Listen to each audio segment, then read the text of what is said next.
Welcome to part 2 of the Goat Dad, Goat Mom conversation. And as you can see, we are missing somebody. We're missing 2 somebodies.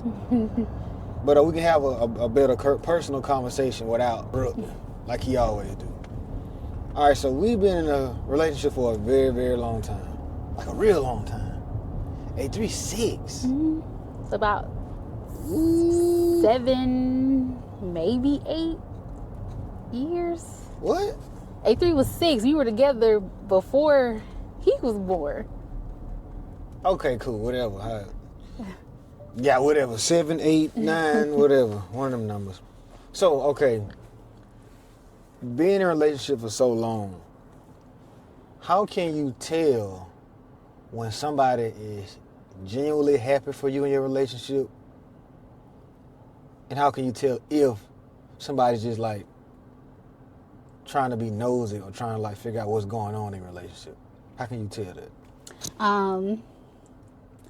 I think anybody who I don't normally have a conversation with or just talk to on a regular basis, or I talk to them about not necessarily our relationship, but just you, but they're asking me questions about you, like you're just going to be nosy. Mm-hmm. But people that I normally be like, oh yeah, so Alonzo did this yesterday, or we about to go do this weekend, you know, they'll ask, and then the following week they'll ask like, oh, so how was that?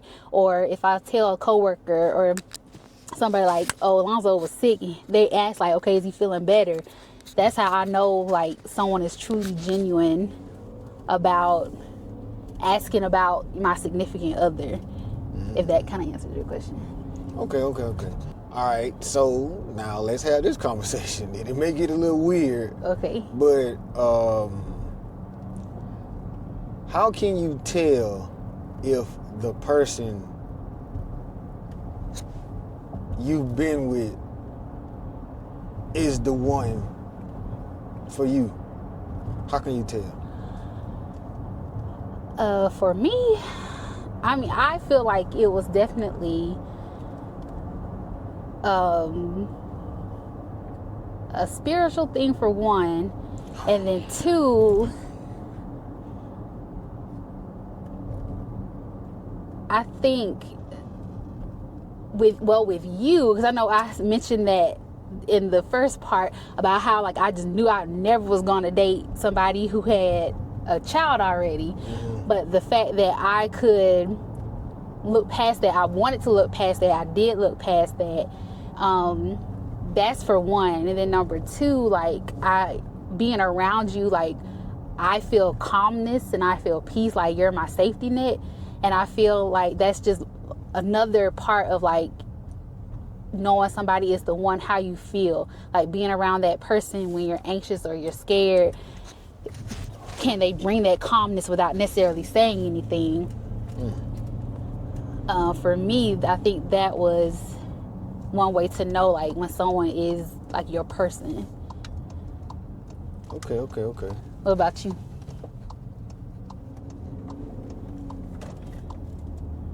It just seems like I'm getting smaller and little and big and getting big. It's like it's going sideways, but it might not be.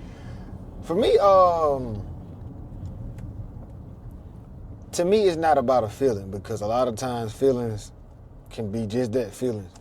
It's more about like the physical. Mm-hmm. And I mean as in like, all right, is this person gonna be here in a time of need? Has this person shown that they're dependable? We had this all the time. Mm-hmm. Like, I'm a person big on what is a person doing. Action. Now, I'm an action type of person. Mm-hmm. So to me, I'm more of an action. So your actions as far as like caring for me, accepting who I am, accepting my child, accepting my family, the good, the bad, the ugly.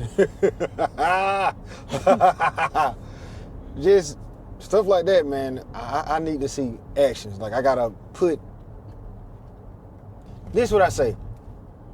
I'm not just gonna be with you off of the best of times. Mm-hmm. Because in the best of times, you can be somebody else. We gotta be through it. We gotta go through some stuff. I have to put you through some stuff. And vice versa, like, you gotta see if this person's can you deal with that person crazy? Because everybody look crazy, but I gotta see if I can deal with that crazy.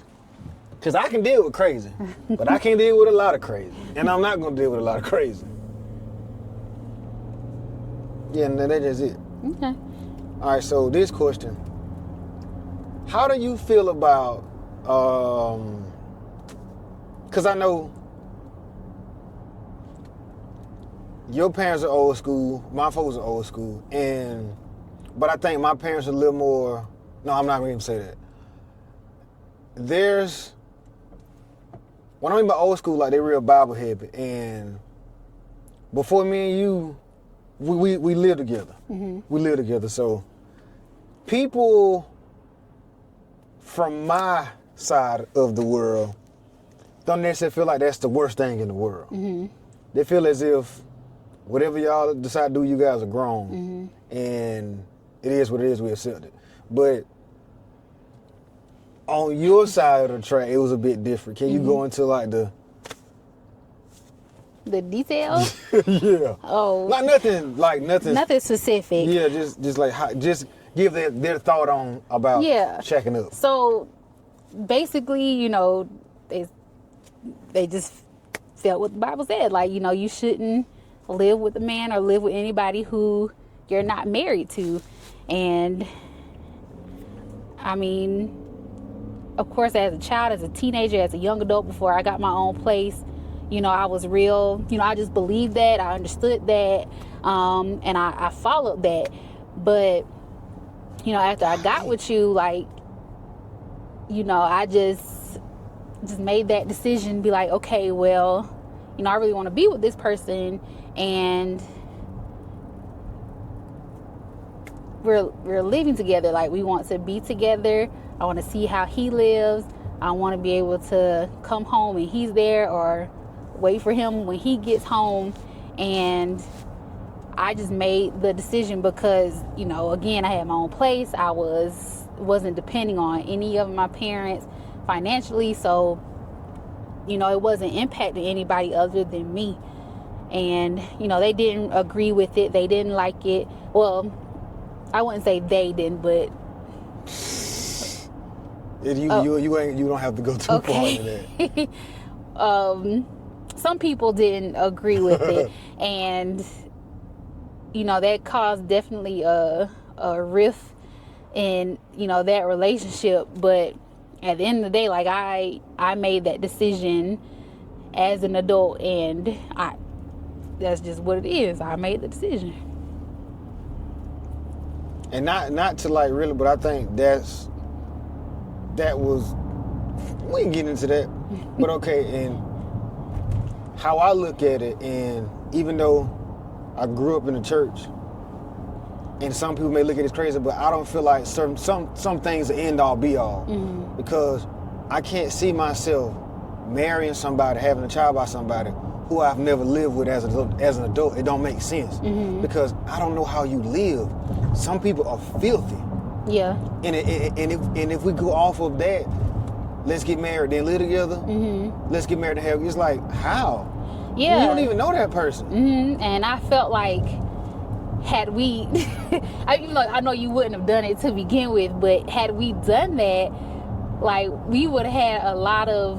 We'd end up breaking up. Yeah, and it's like, I feel like you got to live with somebody and learn them and come to some type of common ground and compromise. And it's like, you can't do that going right into living marriage. with somebody, being in marriage, as serious as marriage is, and, you know, not knowing that this person does this or lives like this. So I could beat on women if all people know. Let's get married to this. Yeah, you would have never known, because I never known. lived with you, never was behind closed doors like that with you. So you could beat on men. Yeah. How would I know that? You could sleep with a knife under your pillow. How would I know those things and we already married? Yeah. Come on, man. It's like, I always been the one to ask questions, and they're like, that don't make sense to me. That's something that I don't feel like I should do, because we live in different times. Like, back then you probably could do that, but now it's like, there's a lot of undiagnosed mental issues, and if you get with somebody who having one of them outbreaks, man, and you live, I know somebody who it happened to, and I'm not getting into details. Okay. You know who I'm talking about. Oh yeah. See? Yeah. See? Didn't know that girl was on medicine. So that's what I'm saying. Like, I can't necessarily say that we did anything wrong. In the eyes of some people, maybe, but it worked out. Yeah. We ain't on drugs. We ain't killing each other. We ain't beating each other. Because some people get married and it be like... Right. Some people get married and it's the worst thing ever, but it's justified because, oh, they married, they in love. No. Because it takes more... All right, so we had to... had to talk about a personal situation real quick, so we don't want to put too much information out there.